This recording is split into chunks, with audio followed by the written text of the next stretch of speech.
عمران خان صاحب سے جی کیا گفتگو چل رہی ہے بتاتے ہیں آپ کو. عمران خان صاحب کے حوالے سے یہ خبر بھی بڑی مارکیٹ میں گرم ہے کہ جو ججز نے ان کو نیب ترامیم کیس کی سماعت کے دوران مشاورت کرنے کا مشورہ دیا بیسکلی کہ بات چیت کریں, مذاکرات کریں, تو اس کے حوالے سے عمران خان صاحب نے تھوڑا سنجیدگی سے غور کیا ہے اور خان صاحب نے سپریم کورٹ کو ایک اور خط لکھنے کا فیصلہ کیا. پہلے بھی وہ ایک خط لکھ چکے ہیں ویسے چیف جسٹس قاضی فائز صاحب کے نام, اب انہوں نے ایک اور خط لکھنے کا فیصلہ کیا ہے جس میں جو یہ مذاکرات کے حوالے سے ان کے تحفظات ہیں یا جو بھی ان کے پوائنٹس ہیں, نقطہ نظر ہے, وہ بیان کریں گے. وہ ہوپ فلی جو اب خبریں آ رہی ہیں کافی حد تک انہوں نے اس کا جو ایک پیٹرن ہے, جو اس کا بنیادی مقصد ہے, وہ اپنے وکلاء کو بتا دیا ہے کہ اس طرز کا وہ خط لکھا جائے گا.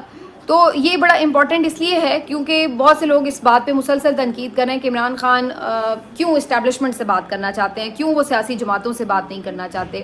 حالانکہ یہ وہی لوگ ہیں جو کہ اس سے پہلے اپنی آنکھوں سے دیکھ بھی چکے ہیں کہ P M L N, Peoples Party, کسی نے بھی اپنے برے دور میں اسٹیبلشمنٹ سے بات کر کے ہی اپنے ریلیف لیے ہیں اور اپنے کیسز ختم کرائے اور اپنے لیے واپسی کی راہیں ہموار کیں.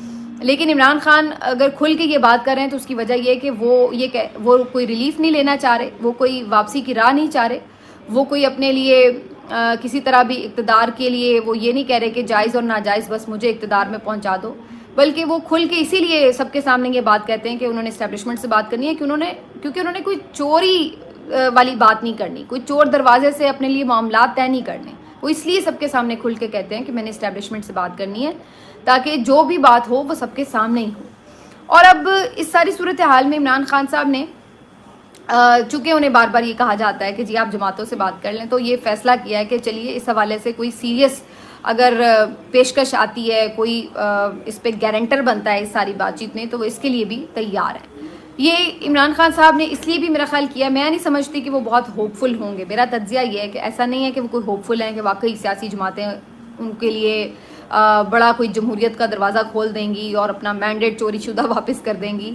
انہیں پتہ ہے کہ ایسا کچھ نہیں وہ کریں گی, لیکن کم از کم وہ تمام لوگ جو ہر وقت اس بات پہ تنقید کر رہے ہوتے ہیں, شاید ان کی تنقید کا منہ ضرور بند ہو جائے گا کہ بھائی دیکھ لیں, مذاکرات کر کے دیکھ لیں کیا حل نکلا ہے.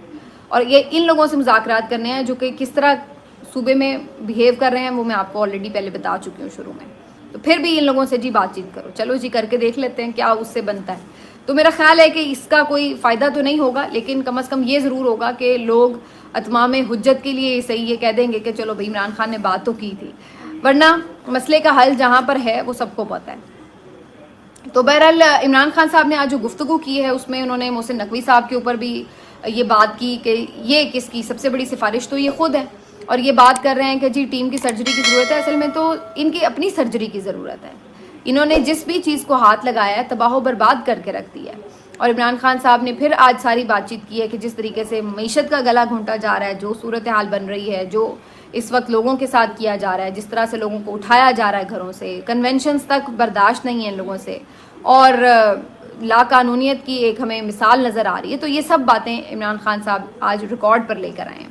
اور پھر ساتھ ہی انہوں نے یہ بات کی ہے کہ جو ان کے ساتھ رویہ رکھا گیا ہے, جس طریقے سے انہوں نے پھر آج سوالات کے جواب دیتے ہوئے یہ بات کی ہے کہ جو نواز شریف صاحب ہیں کیسے محفلیں لگا کرتی تھی جیل میں. خود زبیر صاحب بتا چکے ہیں کہ صبح 10 بجے سے دوپہر 2 بجے تک 22 لوگ ایک ساتھ بیٹھ کے میٹنگز اٹینڈ کرتے تھے نواز شریف صاحب کے ساتھ. فیملی کے لوگ سارا دن موجود رہتے تھے. عمران خان صاحب کہتے ہیں مجھے تو آدھا گھنٹہ ملاقات نہیں کرنے دیتے اپنے وکلا سے, اپنی فیملی سے ایون. اور پارٹی کے لوگوں کو بھی بڑی مشکل تک رسائی ہوتی ہے جب وہ پہلے کہیں ہائی کورٹ سے فیصلے لے کے آتے ہیں بیچارے, اور پھر 2-4 دفعہ انہیں گیٹ سے واپس بھیجا جاتا ہے, پھر تیسری چوتھی دفعہ میں کہیں جا کے چند منٹ کی ملاقات ہوتی ہے. تو خان صاحب یہ ساری چیزیں آن ریکارڈ رکھ رہے ہیں کہ جس طرح سے ڈیتھ سیل میں مجھے رکھا ہوا ہے, جس طرح سے یہ میرے ساتھ ٹریٹ کر رہے ہیں, اور پھر آ کے مجھے ہی الزام ٹھہرایا جاتا ہے کہ جی میں انتشار کر رہا ہوں, یا میں نفرت کی سیاست کر رہا ہوں, یا مجھے ہی پہل کرنی ہے, مجھے ہی بات کرنی ہے. تو یہ ایک عجیب یہاں کا دستور ہے ہمارے ملک کا کہ جس کے ساتھ ظلم ہو رہا ہے اسی کے ساتھ اسی کو دباؤ اور اسی کے اوپر پریشر ڈالو, اسی کو مشورے دو, نصیحتیں کرو. بھائی نصیحت کرنی ہے تو اس کو کریں کہ جس کے ہاتھ میں طاقت ہے کہ بھائی تو کوئی عقل کو ہاتھ مار. جیسے کہ آج نعیم بخاری صاحب نے بڑی امپورٹنٹ ایک ویڈیو بنائی ہے, اس کے اوپر کافی میں دیکھ رہی ہوں وائرل بھی ہو رہی ہے, لوگ بات بھی کر رہے ہیں.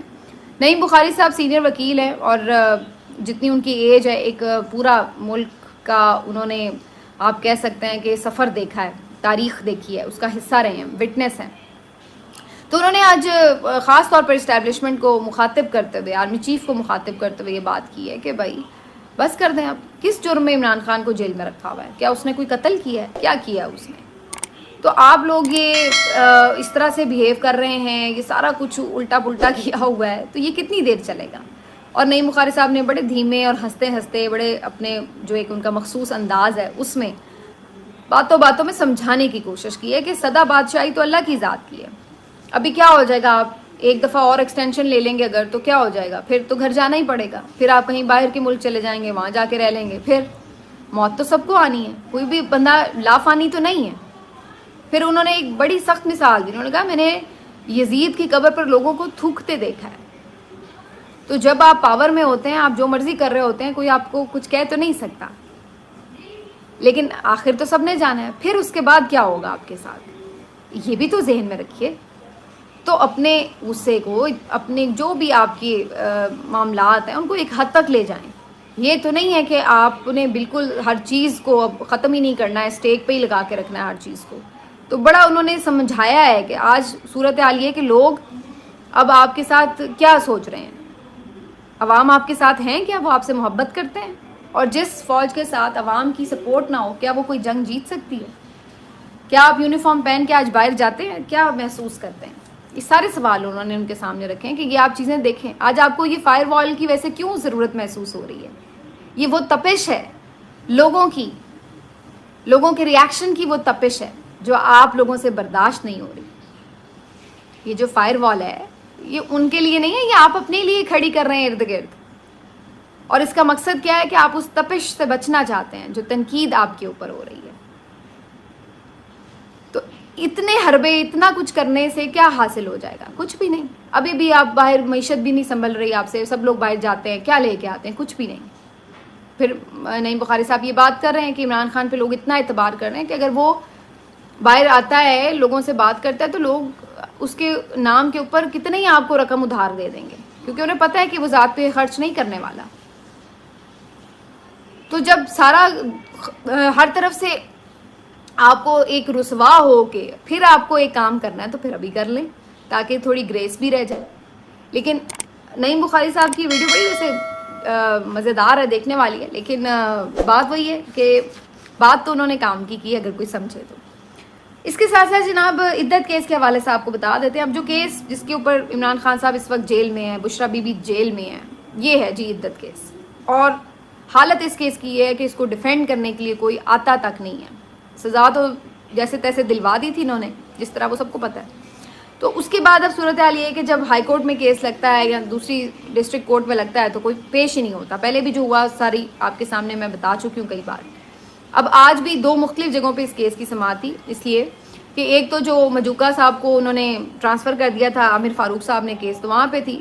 وہاں پہ کیا ہوا جی؟ وہاں پہ یہ ہوا جی کہ اب پورا کیس پہلے لڑتے رہے رضوان عباسی صاحب جو کہ خاور مانیکا صاحب کے وکیل ہیں.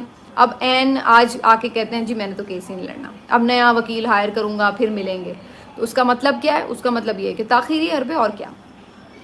دوسری طرف اسلام آباد ہائی کورٹ میں اس عدت کیس کے فیصلے کو دو مختلف درخواستوں میں چیلنج کیا گیا تھا. ایک بشرا بی بی کی درخواست تھی جس میں یہ کہا گیا تھا کہ سزا کو معطل کر دیا جائے، اور دوسری جو بیسکلی درخواست تھی وہ عمران خان صاحب کی طرف سے تھی، جس میں دو باتیں کی گئی تھیں، دو درخواستیں کی گئی تھیں. ایک تو یہ کہ اسلام آباد ہائی کورٹ ہی اس کیس کا فیصلہ کر لے، وہی اس اپیل کو سن لے بجائے اس کے کہ سیشن کورٹ میں جائیں. اور دوسری آپشن یہ تھی کہ اگر واپس آپ نے ڈسٹرکٹ کورٹ کو بھجوانا ہی ہے تو جس جج نے سارا کیس سن رکھا ہے، شاہ رخ ارجمن صاحب نے، انہی کو واپس ریفر کیا جائے اور انہیں کہیں کہ آپ نے سن تو رکھا ہے، آپ فیصلہ سنائیں. تو یہ دو آپشنز میں سے کسی بھی آپشنز کی طرف جایا جا سکتا ہے. تو یہ بیسکلی دو مختلف درخواستوں میں مختلف استدعائیں کی گئی تھیں اسلام آباد ہائی کورٹ سے، جسے آج جسٹس میاں گل حسن اورنگزیب صاحب کی عدالت نے سنا. اور جسٹس ارباب بھی میرے خیال تھے، شاید نہیں، جسٹس میاں گل حسن اورنگزیب تھے. تو جسٹس میاں گل حسن اورنگزیب نے آج جب سلمان اکرم راجہ صاحب اس میں پیش ہوئے کیس کی ہیئرنگ میں، تو ان سے بڑے دلچسپ سوال جواب ہوئے. اور اس میں ایک جگہ انہوں نے پوچھا کہ کتنی دیر لگی سزا سنانے میں، تو سلمان اکرم راجہ صاحب نے کہا 3 دن میں سزا سنائی گی. تو وہ کہتے نہیں میں ٹرائل کی بات کر رہا ہوں. کہتے میں ٹرائل بتا رہا ہوں آپ کو، 3 دن میں 12 گھنٹے ٹرائل ہوا ہے اور سزا سنائی گئی. تو آپ یقین کریں کہ جسٹس صاحب باقاعدہ ہنس پڑے. خیر یہ ان کے لیے کوئی میرا نہیں خیال ہے نئی انفارمیشن ہوگی، ساری وہ بھی اسی دنیا میں رہتے ہیں، انہیں بھی پتہ ہی ہوگا کہ کیا چل رہا ہے، تو جس طرح سزائیں سنائی گئی تو بھلا انہیں نہیں پتہ ہوگا، لیکن اب یہ باتیں آن ریکارڈ ہوئی ہیں تو وہ ہنس پڑے باقاعدہ کہ 3 دن میں کسی کو آپ نے سزا سنا دی۔ تو بہرحال ابھی انہوں نے 14 جون کے لیے نوٹس کر دیے ہیں۔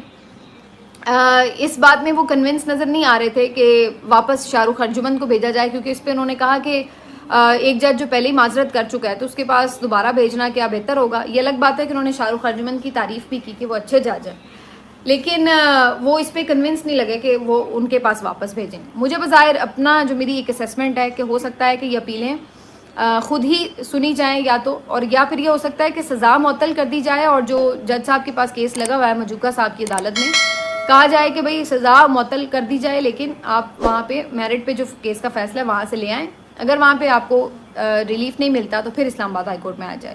تو کچھ بھی ہو سکتا ہے، لیٹس سی کیا اس کے اوپر فیصلہ ہوتا ہے۔ جسٹس میاں گل حسن اورنگزیب صاحب اچھی شہرت کے حامل جج ہیں اور وی ہوپ کہ وہ کوئی اچھا فیصلہ کریں گے۔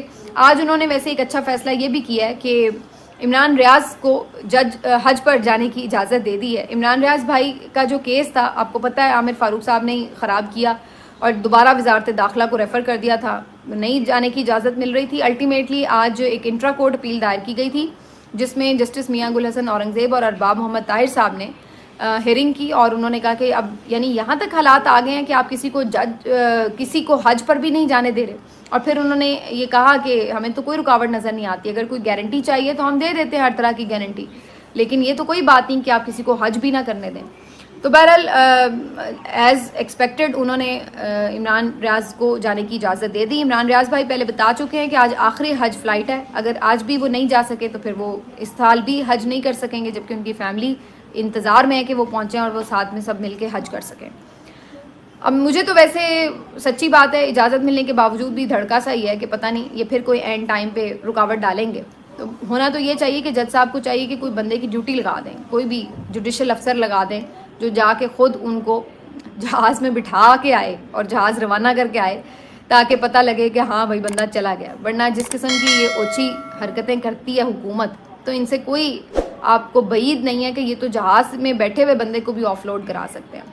جب آپ کے پاس شرم حیا ہی نہ رہے تو پھر تو آپ کچھ بھی کریں، آپ کو یہ بھی شرم نہیں آ رہی کہ آپ ایک بندے کو حج پر جانے سے روک رہے ہیں۔ اور صورتحال یہ ہے کہ اب انہوں نے آج جو نیا ایک حکم جاری کیا اس کے مطابق جو لوگ بھی بیرون ملک مقیم ہیں، ٹھیک ہے، اور پناہ لیتے ہیں جا کے وہاں پہ، اب یہ بہت سارے صحافی بھی اس میں شامل ہیں، اس وقت بہت سارے سوشل میڈیا ایکٹیوسٹ بھی شامل ہیں، تو یہ سارے وہاں پر جو بیچارے یہاں کے کیسز وغیرہ سے اور یہ تشدد مار پیٹ سے بچنے کی خاطر وہاں پہ موجود ہیں، تو ان کو انہوں نے اب کس طرح سے کرنا ہے اپروچ، کیا تنگ کرنا ہے، تو کہہ رہے ہیں جی ہم ان کو پاسپورٹ ہی پاکستانی جاری نہیں کریں گے جو پناہ لیں گے وہاں۔ اب ان کو اتنی شرم نہیں آتی کہ بھائی اللہ کے بندو، پاسپورٹ جاری نہ کر کے آپ کون سی ویسے سزا دے رہے ہیں؟ وہ تو پہلے ہی آپ کو آپ کے ملک کو چھوڑ کے اس لیے وہاں بیٹھے ہوئے ہیں کہ یہاں پہ انہیں انصاف نہیں مل رہا، یہاں پہ ان کو جینے کا حق نہیں مل رہا، جہاں پہ وہ پریشان ہیں، آپ ان کو یہاں پہ ٹارچر کرتے ہیں تو وہ وہاں پہ جا کے بیٹھے ہوئے ہیں، تو آپ اپنی طرف سے بڑی سزا سنا رہے ہیں انہیں کہ جی ہم ان کا پاسپورٹ نہیں دیں گے۔ تو یہ تو ان کا حق ہے ایز اے سٹیزن، آپ اس کا حق تو نہیں مار سکتے، لیکن آپ ان کی نیچ حرکتیں دیکھیں۔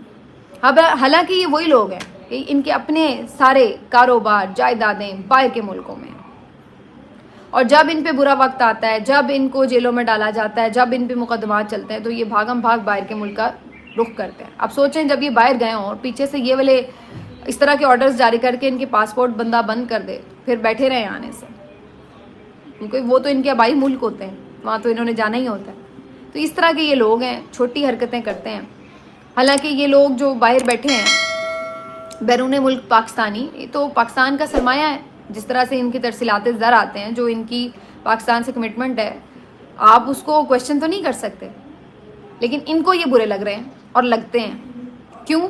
کیونکہ ووٹ ان کو نہیں دیتے، کیونکہ عمران خان کے سپورٹر ہے میکسیمم ان میں جو ہے، اس لیے۔ اور اب خاص طور پر اس کو جو اس وقت طوفان اٹھا ہوا ہے وہ یہ ہے کہ وہ باہر احتجاج کر رہے ہیں، اس لیے کہ وہ باہر سوشل میڈیا پر آواز اٹھاتے ہیں، اس لیے کہ وہ آپ کو وہاں پر جا کر جو مختلف دروازے ہیں وہ کھٹکھٹاتے ہیں تو آپ کو ایکسپوز کرتے ہیں، اس لیے وہ برے لگتے ہیں۔ تو اب محیط پیر زادہ ہو، وجاہت اس خان ہو، اور بہت سارے لوگ ہیں جو باہر ہیں، پناہ میں لیے ہوئے ہیں، صابر شاکر ہیں، جن پہ مقدمات آپ نے بنائے تو الٹیمیٹلی وہ یہاں سے جانے پہ مجبور ہوئے. ابھی ریسنٹلی شاہد اسلم صاحب گئے ہیں, بہت سارے اور لوگ ہیں. تو یہ یہاں تک آپ اپنے ملک کی صورتحال کو لے آئے ہیں, اور وہ لوگ جو پہلے نہیں اس طرح بات کرتے تھے وہ بھی بات کرنے پہ مجبور ہو رہے ہیں. اظہر مشوانی کو ٹویٹر وغیرہ پہ میں نے دیکھا ہے ٹویٹ کرتے ہوئے, لیکن وہ میڈیا پہ اس طرح آ کے نہیں بات کرتے تھے. لیکن اب ان کے 2 بھائیوں کو اٹھایا ہوا ہے. اب انہوں نے ایک انٹرنیشنل پلیٹ فارم پہ بات بھی کی ہے, سارا بتایا ہے کہ کس طریقے سے فسطائیت کا دور ہے, اور صرف اس وجہ سے کہ جی وہ میرے بھائی ہیں, ان اظہر مشوانی پہ دباؤ ڈالنے کے لیے ان کے بھائیوں کو اٹھا لیا گیا, اور لا قانونیت کی انتہا کہیں پیش نہیں کیا جا رہا. کوئی جھوٹا ہی مقدمہ صحیح, آپ چلو جھوٹا مقدمہ بناؤ, کہیں گرفتاری شو کرو, کہیں پیش تو کرو. یہ تو بالکل ہی عجیب کہانی ہے کہ آپ کسی بندے کو غائب ہی کر دو, اس کا کوئی اتا پتہ ہی نہ ہو کہ وہ ہے کہاں. تو یہ صورت ہے. بہرحال الیکشن کمیشن سے جڑی ساری جو واردات ہے وہ میں آپ کو اگلے ویلاگ میں بتاؤں گی. یہ تو میں نے آپ کو بتا دیا تھا کہ جو الیکشن کمیشن ہے اس نے ٹریبونل جو ہے چینج کر کے جج اس کا اور شکور پراچا صاحب کو دے دیا تھا. شکور پراچا صاحب ایک ریٹائرڈ جج ہے, ان کی شہرت کوئی اچھی نہیں ہے, پی سی او پہ حلف اٹھا چکے ہیں, کرپشن کا ان کے اوپر ایک ریفرنس بھی تھا, پھر استعفیٰ دے دیا. ایک کمیشن کا انہیں سربراہ بھی بنایا گیا تھا, ارشد شریف شہید کمیشن کے لیے, اس پہ بھی ان کی والدہ نے اعتراض کیا تو انہیں ہٹا دیا گیا تھا. تو اس طرح کی ان کی شہرت ہے, تو ان کو انہوں نے جج اپوائنٹ کر دیا اس کا ٹریبونل کا. اس سارے معاملے پہ آج عامر فاروق صاحب بڑا غصہ ہوئے ہیں اور انہوں نے بڑا شور مچایا کہ جی اب الیکشن کمیشن یہ کیا کر سکتا ہے. لیکن عامر فاروق صاحب کا شور مچانا ہمیں کوئی اتنا ایسا نہیں لگتا کہ نتیجہ خیز ہوگا یا فیصلہ کن ہوگا. الٹیمیٹلی وہ بھی کچھ ایسا ہی فیصلہ دیتے ہیں جس کا فائدہ اس حکومت کو ہی ہوتا ہے.